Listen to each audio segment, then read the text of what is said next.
So today I'm joined by Di. She's actually previously ran in the Gold Coast and Queenstown and New York marathons, and then became a running coach. So thank you so much for joining me, Di. Thank you. And for sharing your experience. Tell me, how did you actually get into running? I was quite good at running as a kid, but back in those days, your sport wasn't netball, it wasn't really sport, so I didn't really pursue athletics, but many years later, and I would have loved that, many years later I had a terrible back injury, like I broke my back horse riding really badly, and I got misdiagnosed, and about 8 weeks in they were diagnosed it with the compression fractures of my spine, and I was told I wouldn't walk again properly, and I thought, stuff you, I'm going to run a marathon. Wow. And I was, I think, 28, 29 at the time when I broke my back, and it took me until I was in my early 40s. So the first thing was to learn to walk again properly. I had drop foot, so running was like, for me, that was going to be a huge goal. So I just knew that I had to break it down into mini steps, and at the time I was an occupational therapist, working in health, and realised that nobody really knew how to help me, so I had to learn to walk properly, then walk distance properly, and then one day I was with a friend doing the Christchurch City to Surf as a walk I'd done the previous year, and she was a runner, and the crowd was really big, and I was getting my back knocked around. I felt a bit sore, and I said to her, well, should we try jogging through the crowd? And she was like, let's do it, and got to 6Ks, and she was like, are you fine? I was like, yeah, let's keep going, and ran it in just 1 hour and 1 minute, and it was 12Ks, and my friend went, holy crap, you're actually a runner. Yeah. And I went, really? And then I thought, maybe I can do this marathon business. So I think about 4 years later I did my first marathon. Wow. Yeah. And were you much of a runner before you had the accident? It wasn't a sport I was concentrating on. I sort of played around with it. It wasn't big back then. I think if I'd, been the same age now, I would have been full on into it, because I consider it's like very social now. Yeah. But I found running very easy naturally, so I'd always make the school teams and things like that. Yeah. And so you sort of discovered this love of running again. Yeah. Wow. Yeah. And so how would you describe the feeling of running, like when you're doing it? What kind of feelings does it give you? For me, it depends on what type of running I'm doing. So if it's relaxed running, I find it almost meditative. I find that I'm very creative when I'm running. And for me, it's about connection with the environment. It's peaceful, and I was fortunate that probably the last decade and a half I've run both in Christchurch and in Queenstown. I lived there for 8 years, and the environment for me was huge, and the type of running I did in Christchurch versus Queenstown changed. Okay. So I was very much road running in Christchurch, and then when I moved to Queenstown, I had a really horrible injury not so long before, or a couple actually, and I changed the type of running. It became trail running, and it probably made me a bit more chilled out, and to be a marathon runner is a kind of different vibe. I'd been a fast runner and more short distances, and moving down there, it was more about connection with the environment and running in a real mellow way, which is kind of what you need to do if you're a non-competitive marathon runner. Yeah. For me, it was a massive change in my thinking, which earlier was go hard and fast. Yeah. And smash yourself, which I love that feeling too, that little competitive nature and trying to beat your own times all the time. Huge pressure. Yeah, pretty exciting, I can imagine. Yeah, very exciting, and then a big thrill when you did, for sure for me. Because I had such a short history really of running, my times just kept getting faster and faster. And once I learned how to run technically, I just got quicker and quicker, and as a, having run that first run with the City to Surf, and I then went and did the SBS Christchurch 10K after it. Yeah. And I got fourth in my age group with no coaching, no technical program, and I discovered I could run quite quick, so I started getting some coaching and started reading a lot and educating myself, and then many years later I actually got some qualifications in coaching for running, because I knew for me to be able to manage what I still have, a mild foot drop, so I did have a bit of spinal damage. For me, being able to learn how to run well was really important for me, because if I wasn't mindful of things like my cadence, my posture, my back would get sore and my drop foot would present, and I'd trip up, particularly on hills. Yeah. Yeah, and hills are always tricky for me, uphill with my foot. Yeah. And so you went on to run the marathon. Yeah. And then what was it kind of like at the peak of your running? Like, so you were So I wouldn't have considered the marathon running my peak, but my peak felt like the speed work. Like, to be honest, I was turning into a bit of a run. I call them rankers, a bit of a run wanker. I was just getting faster and faster. And do you mean at a peak as in times, or what do you mean? Yeah, or like, what would you consider like your peak of it? Yeah, two different peaks really. I think when I first started realising I could run quick, I would write really challenging programs for myself, and I would pay for some coaching for Eyes On because I needed it. A friend of mine and I would share a coach cost, and I kept sitting around 141, 140 for a while, and for a half, and I wanted to break it, and I got to a 133, and I was fizzing because that was really good for my age at the time. I think I was like 44. Wow. And I did a 10K in less than just under 41 minutes, and a 5 under 20, and I think 19, and I was just like, it just seemed so easy, and then I had another accident. Oh no. And lots of people did. So the Christchurch earthquake, I had a really bad fall, holding our last dog, trying to jump over something that was dangerous, escaping a building, and I felt my hamstring go. Oh no. But it had already been wrapped up because the year before I had a really terrible bike crash when I was coaching at Hagley Park. A dog ran in front of my bike down the bank straight in front, didn't see it, hit it full schwack. Oh my goodness. Broke both my arms. Oh my goodness. That was kind of shit. So I felt my hamstring was not great after that, but I was in hospital with 2 broken arms and there for a wee while.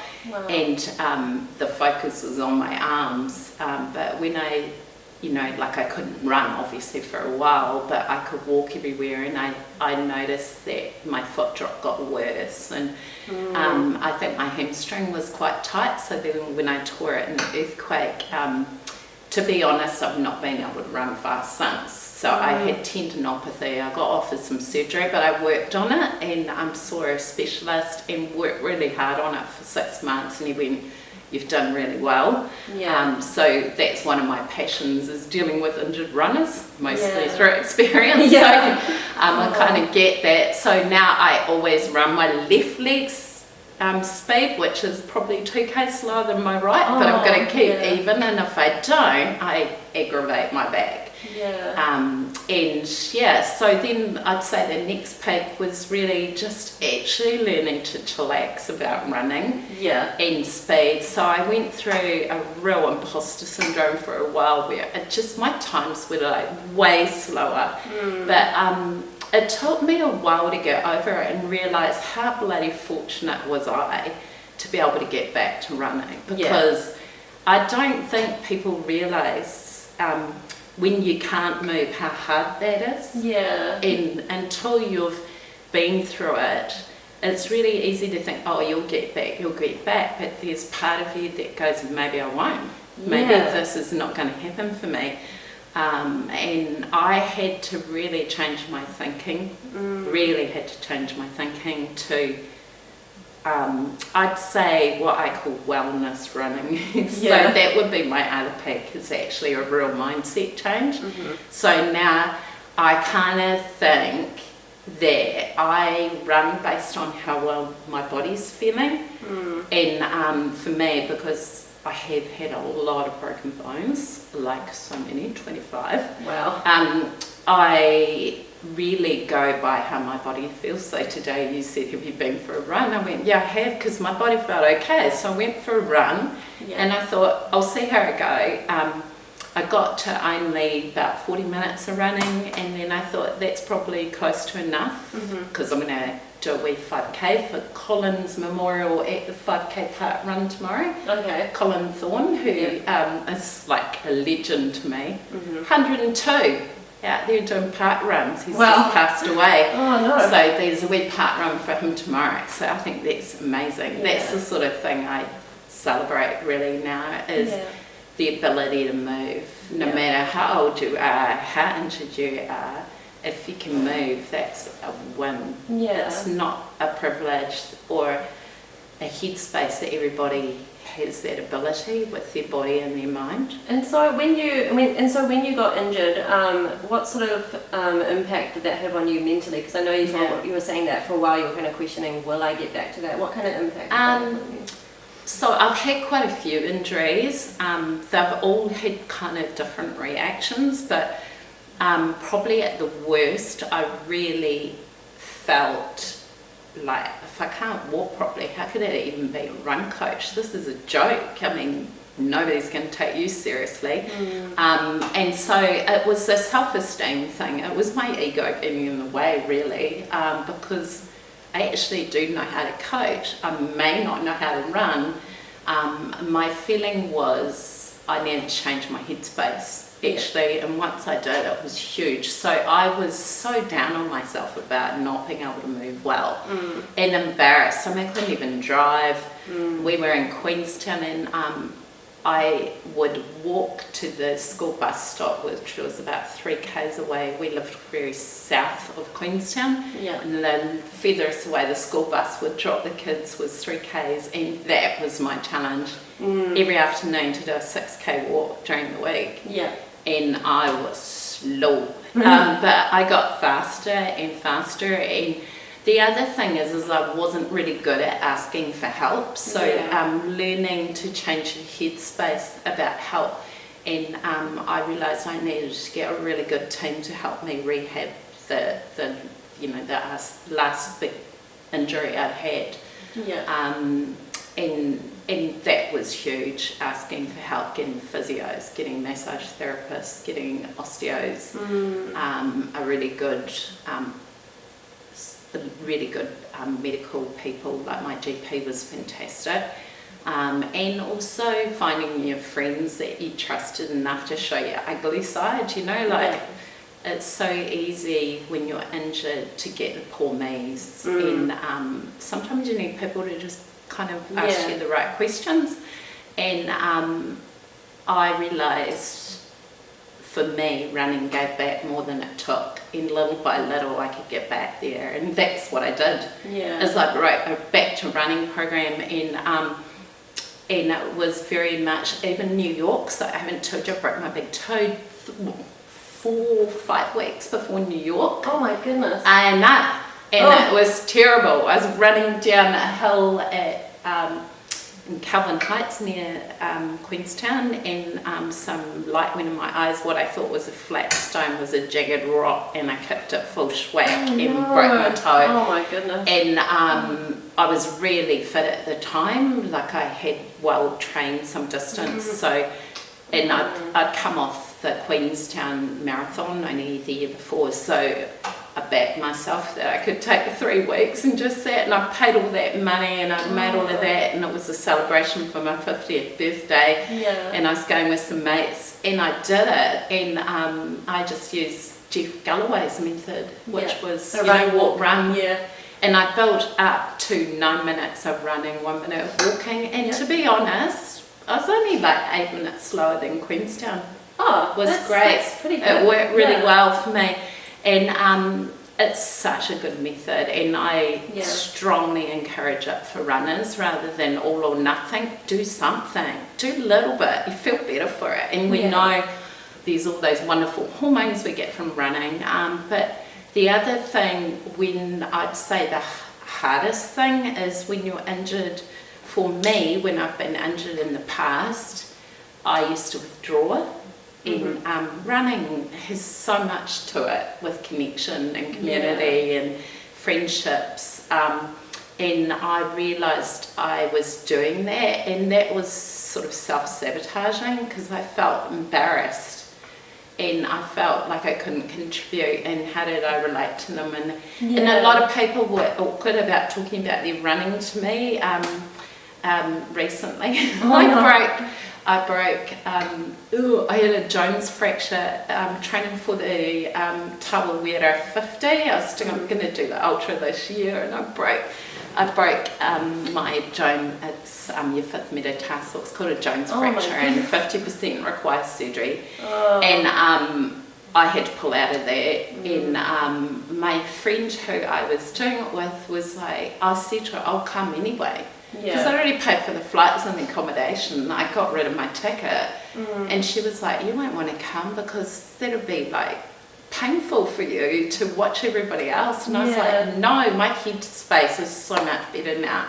Because I just love the joy of watching people achieve, which I know is only a very small part of it, is getting that medal put around their neck. There's all those hours, all those mornings, all that muscle soreness, all that, planning and background work that goes into it. And I love seeing the smiles and the emotion at finish lines. I just get such a thrill from it. And so how much of your identity would you say was kind of tied up in running?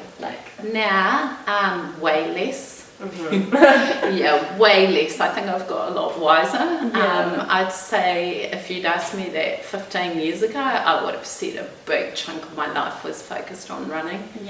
I was too focused on running and probably not looking after other aspects as well as I could have. But I just got such a thrill from it. It was like such a buzz to do something and just get better and better and better.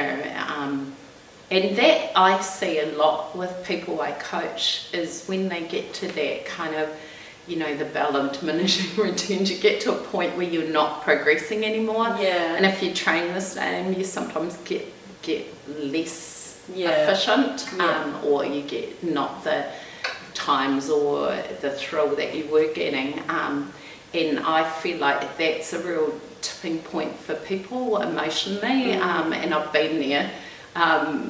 In learning to go, well, running actually is giving back more than it's taking. It's just doing it differently now. It might not be as fast. One, I'm also getting older, way older. So, what does it give back? It gives you the joy of moving. I mean, we know moving is so good for headspace and mental health. Oh my God. So good. So when I haven't been able to run, I've been able to walk, except for with the Jones fracture, because I broke the toe on my other foot at the same time. Oh, total disaster.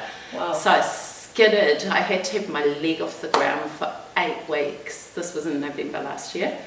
And as you can see, we've got hard surfaces, and there was some water on the ground, and I skidded with a crutch, and then tried to not put the foot down and broke my toe with the other crutch. Oh no.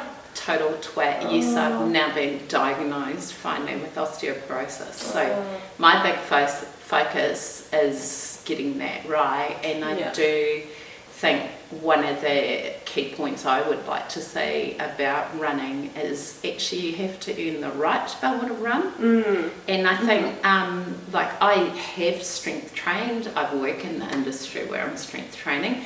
And I do all of that stuff. I eat really well, but you've really got to look after a body if you expect it to perform like that. And I think sometimes people don't look after their bodies well, and they either get very run down, they might get emotional, feel really unconfident, or feel just really strung out.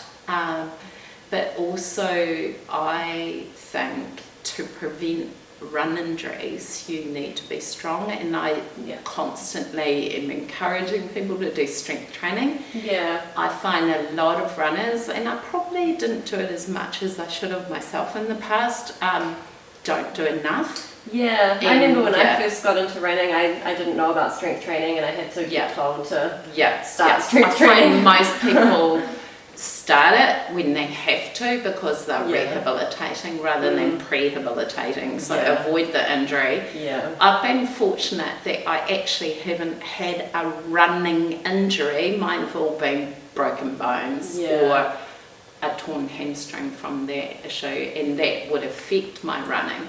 So I haven't had a run injury as such, but I think they can be really well avoided. And just coming back to the identity side of it as well. So you said that at one point it was quite a big part of your identity. So how did you rebuild your sense of like self or sense of identity once the running was kind of not able to be done?